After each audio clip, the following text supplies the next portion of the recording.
All right, welcome everyone to our March check-in meeting. As always, we are. I can get my screen to advance. There we go.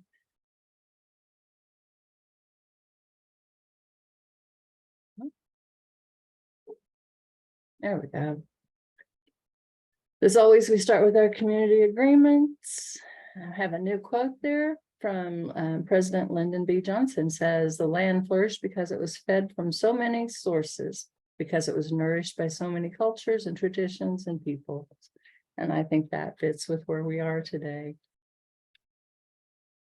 So again, our Missouri Blueprint for Success, we're going to be looking at effective, well-prepared, culturally responsive educators today, educators with the resources they need, some social emotional supports, might touch on thriving in high school and ready to be contributors to civic life and global community.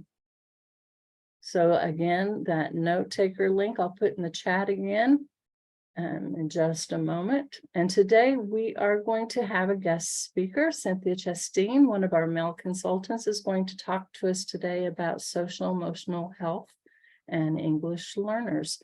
So I'm going to go ahead and turn it over to Cynthia. If you are ready, Cynthia. Yes. Hi. Hi, everyone. Hope you're all doing well. I'm in Columbia, and we are on spring break here. Not me, which is unusual, but I'm here for the meeting. That's just my background from a previous adventure. So, of course, I'd rather be there, but another day. Oh yeah. Do you advance the slideshow, Cami, or I have that power? It doesn't matter. Okay. Whichever you would like, Cynthia. That's fine. Yeah, it's all good. Well, you know what I'd like to do is I have lots of visuals and lots of things, but I thought that it would be nice to start off with just one kind of collective breath. For those of you that don't know me, I teach yoga to adults and to kids. I was brave enough on Friday to have a mini camp with 15 kids between the age of 4 and 10.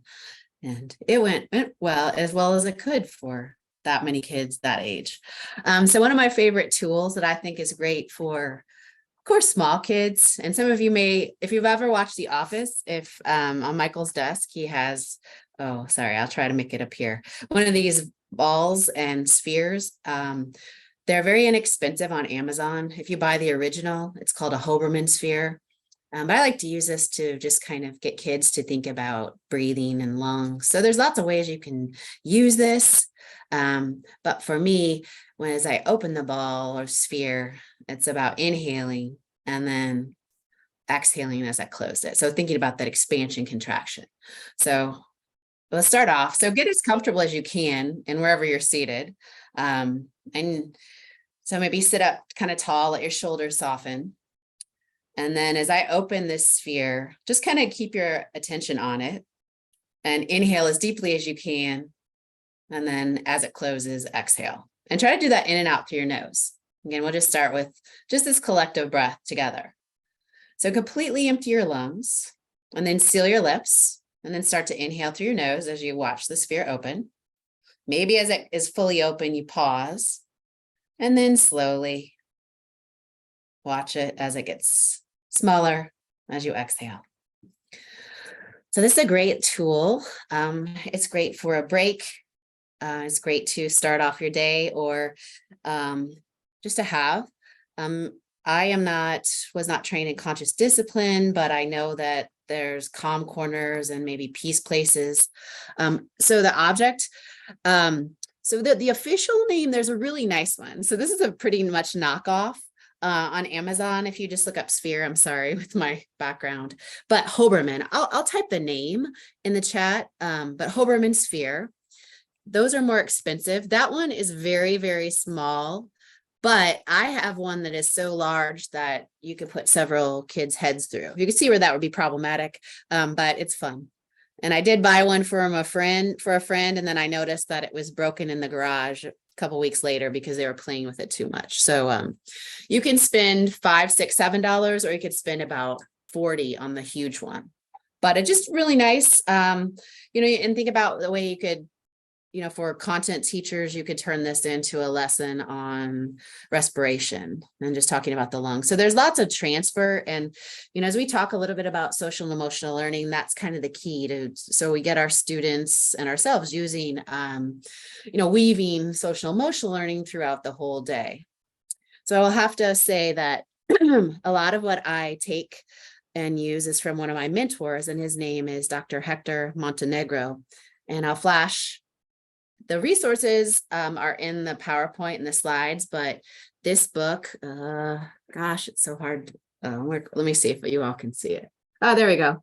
So my male colleagues should have this, but it's called Empowering Long-Term English Learners.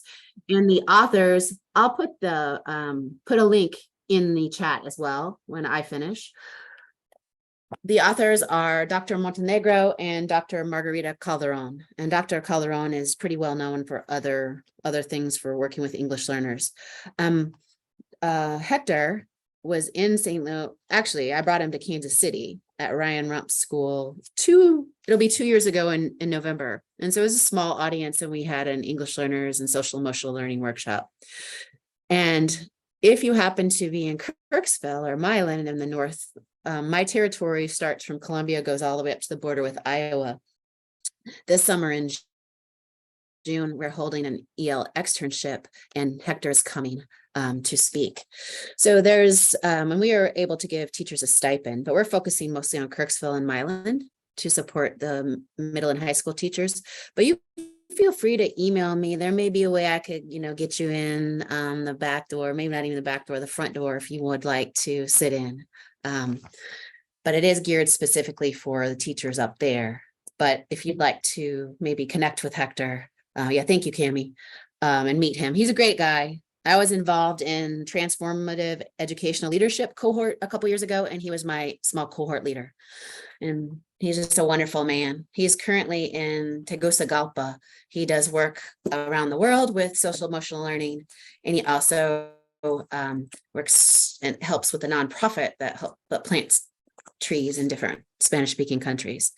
So just an all over a great guy. I'm very biased, but he and Dr. Calderon do lots of power PD around the book. And there's even a podcast that's in the links too. Yeah, thanks. Cammie's putting those all in. I guess, Cammie, if you want to go to the slideshow. And so on the slides, there's lots of different information. And one of my main sources is the CASEL website. So casel.org, and you'll see that. Let's see. Right. Should I share a screen, Cammie, or you? You go. Okay, cool. There you go. All good. No rush.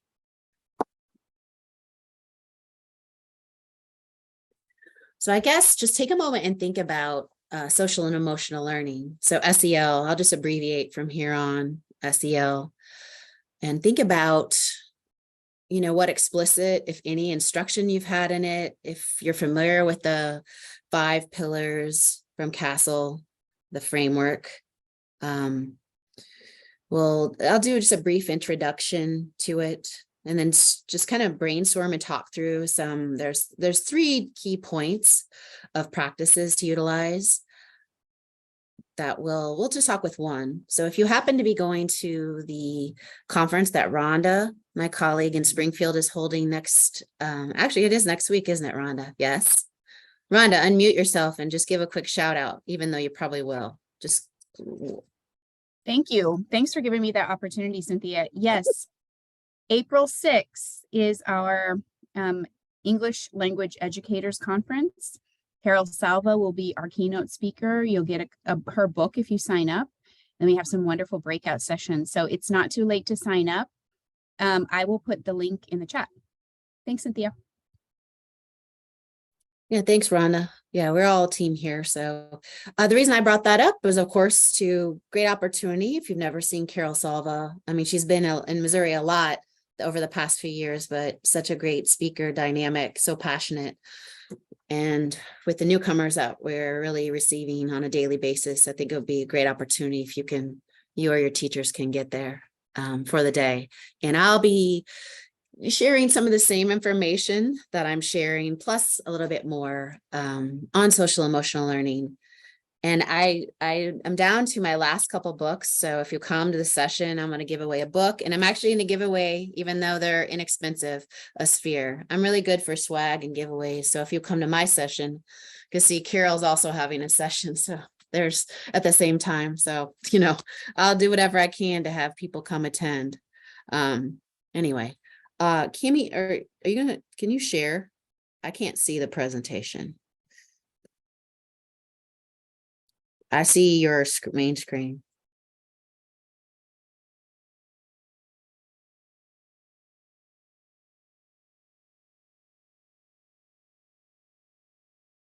There you go. Perfect. Could you just, yeah, there we go.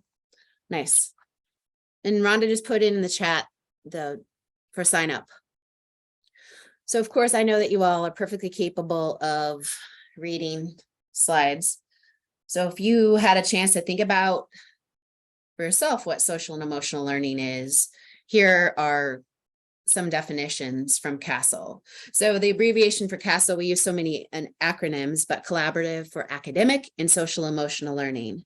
And that's really kind of the biggest heavy hitter as far as social and emotional learning standards. I know that in Missouri, we're working towards perhaps adopting some. I know here on campus at Mizzou, some students I've talked to working through that, maybe that's going to come down the path, maybe not. Our neighbors in Illinois have very robust SEL standards. And so a lot of schools implement that. A lot of campuses have social emotional learning leaders, and that's a whole position, whether it's in a district office or even in building. I work for a yoga organization, and my good friend just wrote herself a job description in a charter school to be the SEL director. So it's definitely needed, and not only for our students, but I think for ourselves as well. Pandemic or not, just things are shifting, and to be able to really facilitate and help this process for students, we need to focus first on ourselves. So while, of course, we always target English learners, our migrant students in this state, I want you to think about your personal context and how you might be able to fine-tune your social and emotional learning. Now, if we think about it in terms of the classrooms, and that's there's several different settings that CASEL kind of talks about, and it's in a future slide. But we think about social emotional learning. I mean, it's, relationship building. These are definite definitions as well. I think that the show empathy for others, that is something that, again, we can all do well to work on. But the 5 pillars we're going to go into, could you advance the slide, please? There we go. So you hear a lot about the CASEL 5, and you see that within those pies, you've got self-awareness, self-management, responsible decision-making, relationship skills, social awareness. So again, all good practices to hone in on and focus on for ourselves, everyone in a building, a school, community, the culture, the climate, so important. In the context of English language learners, these are important, again, to help build those relationships. Sometimes I think we debate about BICS and CALPS, but, students being able to feel comfortable in social settings and build those relationships in a non-academic, not as threatening environment are so important. When we see, I mentioned like the different contexts, you've got classrooms, schools, families, caregivers, and communities. So if we hone in specifically on classrooms, thinking about, again, each of us have a different context. Of course, me and Cammie and our male colleagues at the state level, but some of you are district leaders, some of you are building leaders, some of you are in the classroom. So think about your individual context and what are you doing to foster social and emotional learning? Again, first for yourself, And then also for either those teachers who are working with you or on your team, or perhaps your students. And those of you that are ESOL teachers who have such the broad range, I know many of you travel across the district, building to building, age group to age group. And while these strategies are certainly look different, sound different, feel different for different ages, there's still common threads. There is tons and tons of information on this on the CASEL website, which again, the link is in the presentation and in the note taker, but casel.org. If there's ever a opportunity that you'd like a little more professional development, they have a great little, I guess, a little intro to SEL that is for free. There's also, of course, things that you can pay to take, but there's plenty of resources that you can utilize for free, which is always nice. If you could please advance the slide. I'm not going to go over and read all of these definitions, but I'll just kind of touch on them briefly. And then do think, again, your unique context, not as well as your unique students. Every student is unique. Each of us are unique. You know, what these basic CASEL definitions do not include too much about diversity of language and culture. Although I do see that in that first bullet that's there. So thinking about how you can transfer these to another language, and especially against those cultural contexts and differences. So I will read just the CASEL definition, but I want you to think about how you might be able to reword and redefine this. So self-awareness, the abilities to understand one's own emotions, thoughts, and values, and how they influence behavior across contexts. This includes capacities to recognize one's strengths and limitations with a well-grounded sense of confidence and purpose. So I think that second bullet, identifying personal, cultural, and linguistic assets, that's what we're kind of, we're talking about, thinking of that asset-based. One thing that's key throughout Hector's presentation that I'm not going to share, again, I'll preview that elsewhere, but just that asset-based and the growth mindset. Many probably have had extensive experience with Carol Dweck and growth mindset, but I think that, you know, while there is a shift and shifts that are happening, you still have a little bit of deficit and maybe sometimes a lot, depending on where you are, but that asset-based lens. So again, celebrating your English learners and letting them know how great. We were talking in our MEL meeting just with students that have 4 and 5 different languages, can celebrate that. Again, with that, the different biases and prejudices that are around, you know, how to navigate that when you experience that. So just take a moment, I guess. And, you know, we asked to reflect a lot. So I want you to just reflect. I'm not going to ask you to chat it out or anything like that. But, you know, what are your personal assets? You know, I know in this group, we have quite a few multilingual, some of my colleagues, some of you that I haven't met, but think about what do you bring to the table? What are your assets? And how is it that you could celebrate that? Let not just your students or your coworkers know, but how do you let others know? Again, without being braggadocious or, you know, boasting, but how can you work those into just your identity and then sharing that with others?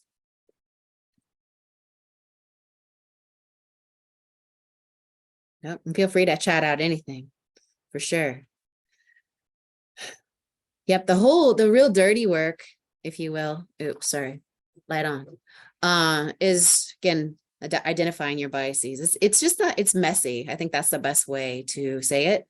But we have to start the work as teachers, as leaders, and then that kind of trickle down effect.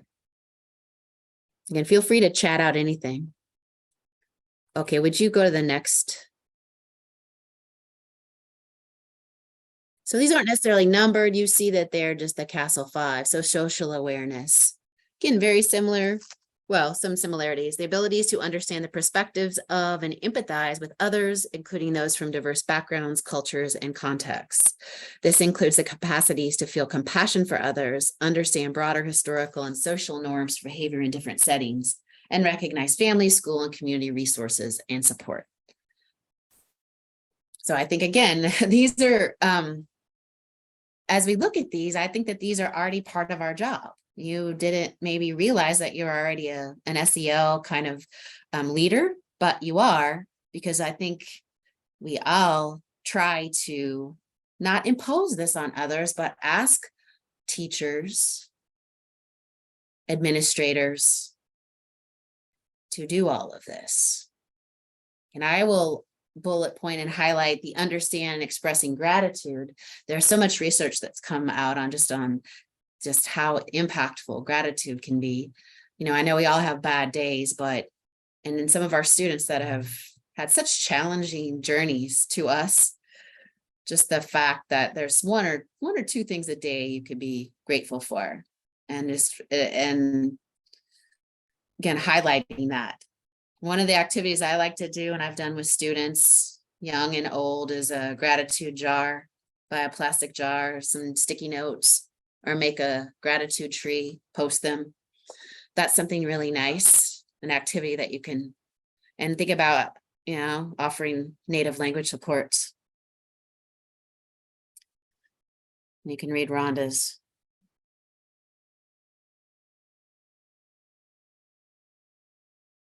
Let's go to the next. So I've got 5, again, pillars. So after social awareness, relationship skills.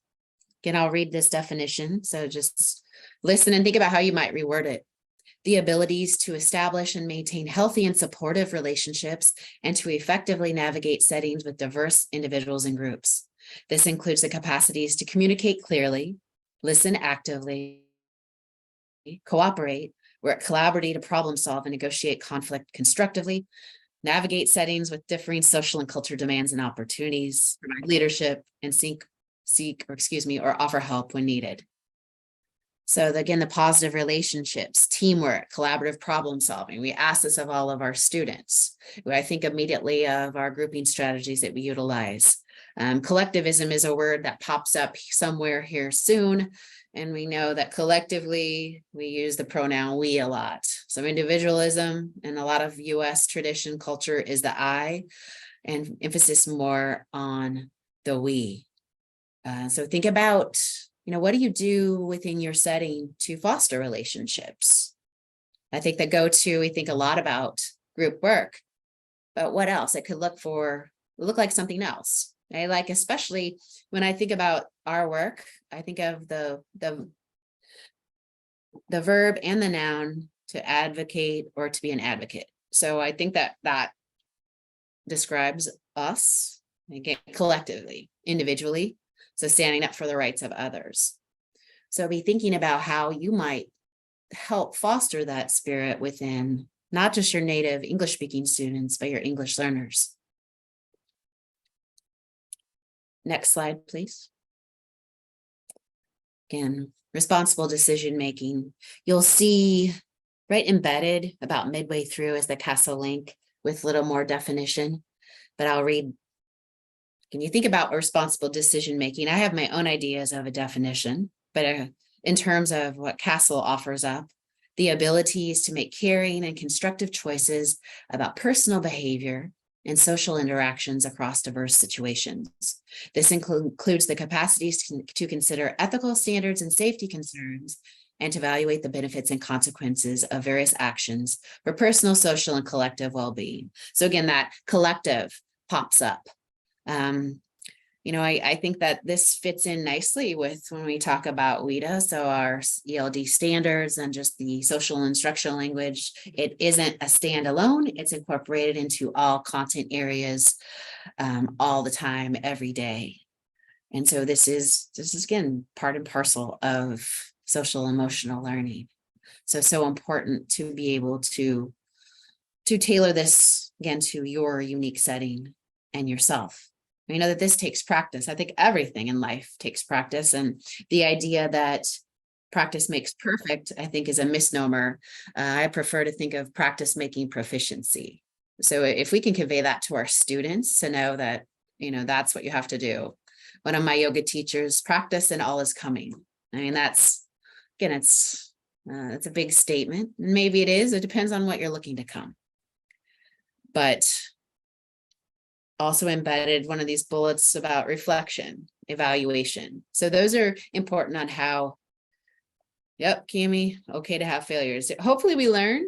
I mean, you know, you take 2 steps forward, you take 2 steps back, 3 steps back. Hopefully that is what we try to impress upon our students and then model that. If we're not modeling the fact that we have had our challenges and perhaps made some poor decisions, then I think that that's not a good model for us, for our students.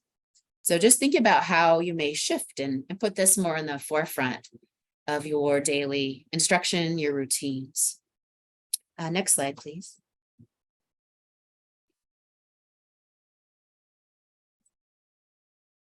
So those were the 5 components. And sorry, this is a little grainy because I did borrow this from Castle as well. And we've already gone over. I just like to show those highlighted without the 5 pillars.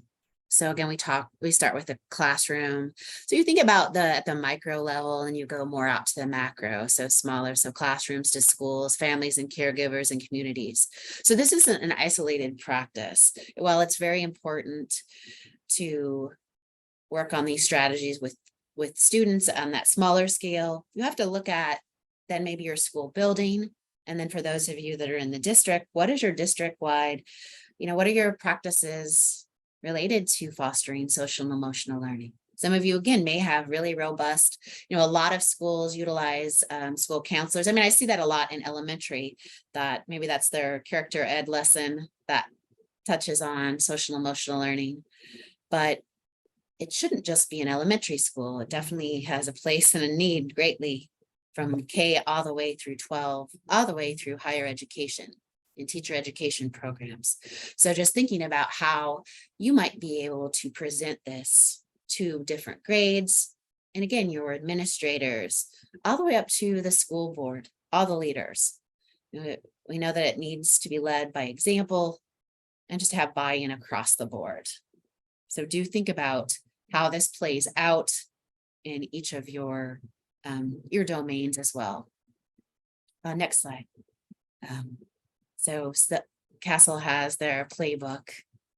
And so I totally give credit and I totally borrowed this. So next slide, please. So we're going to focus, again, I'm not going to, I like to talk it's hard for a lot of interaction with this, but we'll focus mostly on the welcoming ritual. But these are key practices that Castle focuses on. So a welcoming ritual, and it breaks down the time. You think about, and again, this is geared more for the context of a class, like a school day, whether it's an elementary morning meeting situation or within a content classroom in a middle or high school. So that's where the time can vary. And you all have done welcoming rituals, whether you knew that's what they were or not. This is just kind of putting a name to a very specific practice. The engaging practices. So we're not going to go over those too much, but brain breaks, I've seen those. When I visit classrooms, I'll make sure I'm able to take those brain breaks, but also the academic integration. And the third is something I really like to do that's sometimes really difficult, an optimistic closure to conclude whether it's your school day or your class day. Sometimes we get so caught up in the fervor to leave and be done that we forget to wrap things up and again, looking forward. So that might be as far as things to think about, that if you're in a classroom tomorrow, how can I put the brakes on like about a couple minutes before everyone just runs out or rushes out? And what can we do to circle back? So not necessarily looking at your objectives and you meet them. I see that there was a mention of PSYOP, revisiting content and language objectives, but revisiting something. Maybe you revisit your welcoming ritual. But again, that idea that, okay, let's reflect on our day or our class period and leave on a positive note. Next slide, please. Here's some elements. So these are not working agreements. Cami shared those at the beginning. I have a whole slide on those, which I'm not going to share. But I think in terms, we talk a lot about equity. So in hopes of being more equitable, if you look through those 3, and again, the credit totally Castle And this is from the Cell Playbook that you noticed that was written the most recently in 2019. So the equity of voice, again, something that we're all proponents of this. So we all want to be seen and heard. Hector and his work, that's when asking middle and high school students, they want to be seen and heard. And that's the main request of students. And we talk a lot now with our literacy emphasis on being seen and heard in our literature in the classroom. But what about just that sense of belonging, which inclusion, everyone can participate. You're welcome, acknowledge, contribute what you've got. And I mentioned collectivism. If you haven't ever studied individualism and collectivism, it's very fascinating. There's a researcher, I'll pop it in the chat, but Garrett Hofstede did some research mostly related to international business and their scales. And just to find out the levels of individualism and collectivism, it's pretty fascinating. If you look at, it's a scale between 0 and 100, and the US is 91 out of 100 as far as individualism. And then we look at different countries and that we see that are very low, so they're collectivistic. And it's good to know that and know the differences and how that, contributes to differences. And so whereas it's sometimes really easy for students in other countries and cultures, linguistic backgrounds to work together, I know that when I teach classes, and I know I've got peers on here who teach at the university level, it's very rare that I give graduate students a lot of group work because they like to blame other people if it's not done, or, so you find that happy medium. But it's pretty striking, the differences between the US and other individualistic countries and collectivistic countries, cultures. Next slide, please. So this was just a little activity that Hector led at one of his sessions, and you can see the nice brainstorming. And I'm sorry, you can't see, you kind of have to squint and scroll in, but just an example of if maybe when I'm in Springfield next week, we'll do a little brainstorming like this for those 3 practices. So what is a welcoming activity? How can you engage students using social emotional learning, using academic literacies during the school day? And then what's an optimistic closure? So be thinking about those. And I have a feeling that all of you have done all of them. You just maybe not have named them. Next slide, please. So here are some of welcoming rituals and routines. Like I said, by no means is this exhaustive. And again, I've done these, I've facilitated these, I've participated in these. Some are better for others, for the age groups. I think that all of these can be used as adults. So maybe that'll be new for all of our check-ins and state meetings. We'll do a welcoming. But, think about this list and what you might be able to add, something that you've done. Just to build, so starting off, we know the importance of routines. We know how long it takes to establish them. And sure, you need to vary it, but how can you give everyone a voice and then foster, again, that sense of belonging and inclusion? So if some of these are new to you, take a note of them and go click on the Castle website and you can get more information on them. Or again, you can contact me. The only one that I'd like to focus on, yes, that's fine. No, perfect. That's exactly, is the mood meter. And again, I'm sorry, I totally borrowed this from Mark Brackett, and the website is in the links. This was out a lot, I know, during COVID, and I've used this a lot. And you see the 4 different quadrants, and you kind of look and think, well, where am I? And you look at the colors. Red is my favorite color, but just notice the words that are associated with red. Also use this as a chance to really heighten students' vocabulary. Now, some of these words are probably, I'd love to challenge kindergartners with vocabulary. So if I squint hard enough, that's peeved, I think. So what a great word to introduce to a 5 or 6-year-old. Yeah, thanks, Cami, for making it bigger. Yeah, peeved. Hopefully, we know that some of us, maybe, I hope none of you are up in the red, but you might be. And the thing with social emotional learning is naming these are emotions. So by no means are you going to dismiss them, but you acknowledge them. And then through your practice, you're able to work with them. Now, I talk a lot about working with emotions and not against them, whether it's within your body. So you work with, and then you use whatever technique. Again, with my yoga, my mindfulness breathing, that's very helpful. But what strategies can you, if a student tells you that they are really, they're not only peeved, but they are also feeling in despair. So think about, look at the names for the low pleasantness, excuse me. This is great. And you can find more interactive ones in the link, totally credit Mark Brackett. But a nice check-in and an opportunity for students to share or not where they are. It would be kind of a nice activity to see, oh, wow, I need to maybe make a little shift, change my plans. But think about using this. The next slide, there's probably not too many, and I know I probably need to stop. So here are a bunch of links.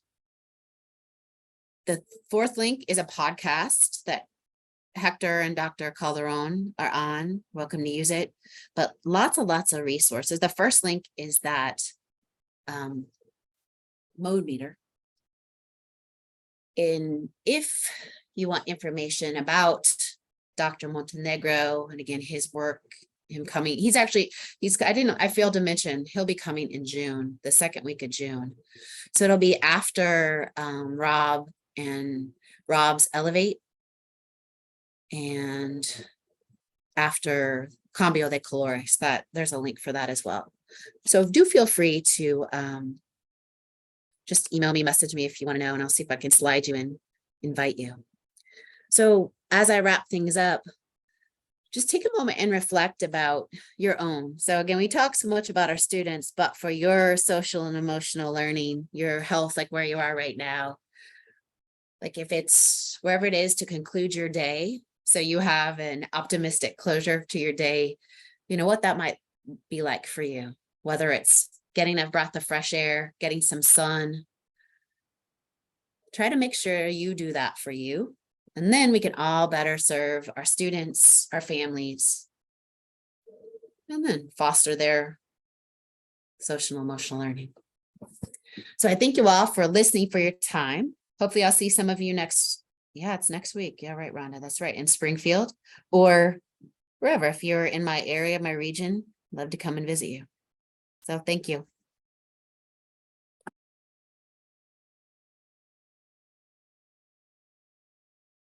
Thank you, Cynthia. That was wonderful. Appreciate you taking the time to share that with us. And all of these links are available, as she said, in the note taker, and they'll be active there.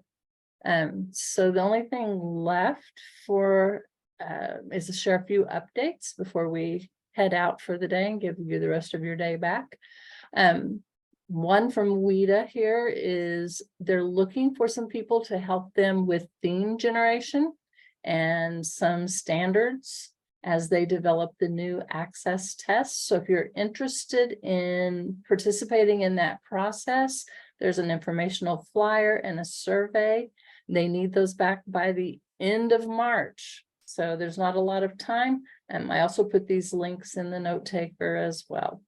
So if you're interested in helping with that, it's only they say 2 to 8 hour anticipated commitment of your time. So there's that opportunity. And then they're still looking for nominations for the WIDA Fellows. If you're interested in nominating someone, that link is also still there. Then from the U.S. Department of Education, there are a few things that they have shared lately. One is this Federal Register. They're looking for information regarding interpreters and translators in education. So that link will take you to some more information about that. These next two kind of deal with the same subject. Integrating language while teaching math is a program, but here at the bottom, this Federal Register requesting information is a link that you can go to for that. Deals with that top one. And then also from US Ed, They have updated their website. So here's the link to their new and improved website. And they also just had a webinar in case you missed it. It was called Developing Educator Expertise to Work with English Learners, and it was very good. So I wanted to share that with you as well. And then they have, there's a new website that the U.S. Department of Education shared with state leaders about how local education leaders can contribute to this digital equity, making sure everyone has access to the internet. And so there are some links here that talk about the covered populations and Internet for All map, if you'd like some more information about that. And then we have two outside of our Rhonda's conference and Rob's Elevate conference. We have Cambio de Colores that Cynthia shared a while ago. This link will take you to information on how to sign up for that. And then there's a SciUp virtual conference if you're interested in that. So I just wanted to share those if you didn't have that information. And then, as I said last month, that e-learning is still available to everyone until the end of the year, well, until the beginning of the next school year, until August 30th or 31st. So you can, August 31st. You can go in and view any of these topics. They are self-paced, that you can view them at your own as a group or individually. So this gives you some information on how you can sign up for those if you don't have access. Any teacher in your district, any educator can view these. So spread the word. We want to get them used. And then, whoops, sorry. We are still looking for what resources are being used in your district. We've had one addition since we spoke last time, this Writing Revolution and Rockin' Resources. So I'm not familiar with that one. But if you have a resource that you use in your district that's very effective with your English learners, if you can add it to the list that is on our note taker, we would be very thankful. We have several districts that call all the time wanting to know what resources are out there for working with English learners. And I think having a list that we've created from your perspective might be very helpful when we're talking with our peers. So that if you'll add to that, it would be appreciated. And that is it for today. The only thing left is if you have any questions. So I am going to quit sharing the screen and just open it up if you have anything that you need to discuss or any questions you have for us today.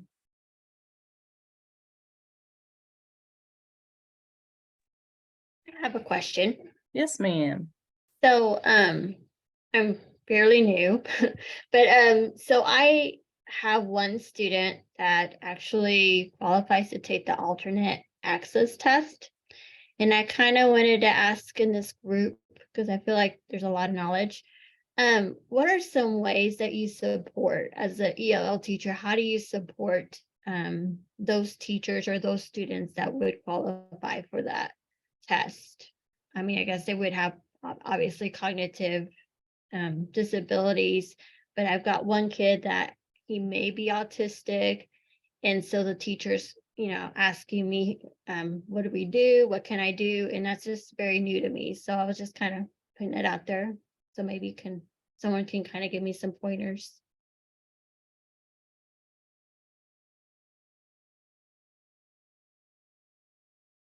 So we do have a new document that's coming out that is working with special needs students who are ELs. So you can be watching for that. It gives a little bit of assistance in that area. But yes, that's a great question. Does anyone have any input on how they assist the classroom teacher, the special resources teacher with working with English learners with disabilities?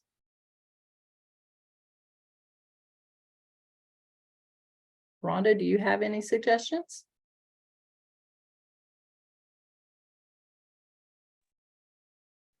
My number one recommendation when I get questions like this is, or my number one question is, what is the team like? Is there a multidisciplinary team that is working well together? Because students who have multiple, diagnoses or whatever, it's going to take a team to help them out. So there needs to be a good assessment to see what it is where the gaps are. And then just really good communication between classroom teacher, SPED team, EL teacher. So many EL strategies are great for all students, but special ed students in particular. So using a lot of multimodal. So depending on the student's needs, are they auditory? Do they do better when they can be by themselves and listen with headphones on? Do they do better if they have one special friend that they feel comfortable with, that they can do assignments together? ELs are so unique. And then ELs with learning disabilities are that much more unique.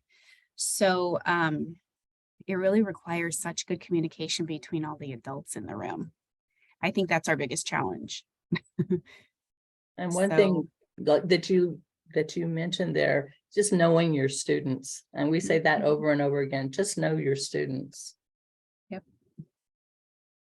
Yeah. Thank you. I mean, I've been just pushing in and just being in the classroom just to get to know the student. I've been trying to support the special education teacher as best as I can.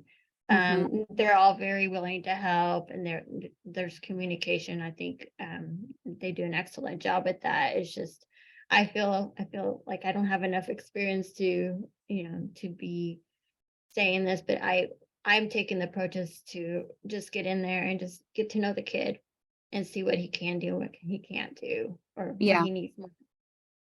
And Have you looked at any resources on Coloring Colorado?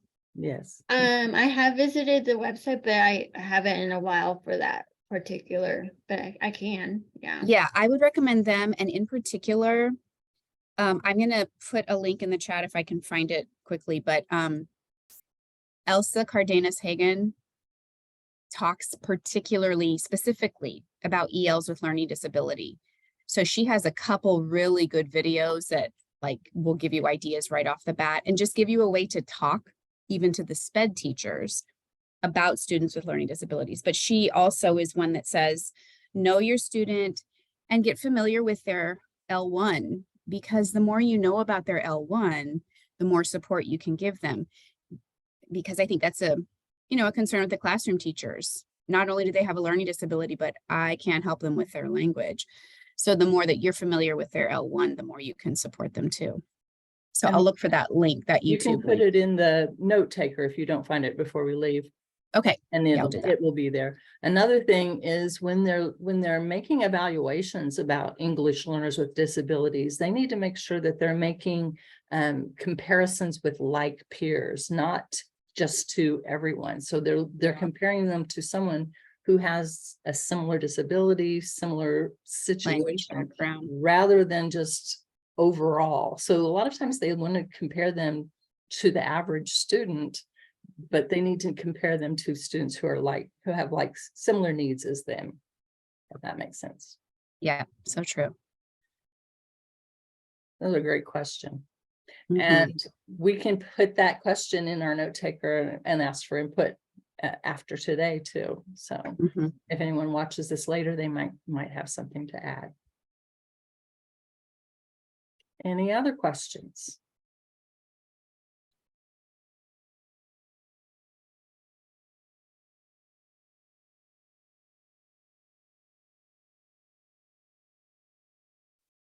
Oops, I found the video.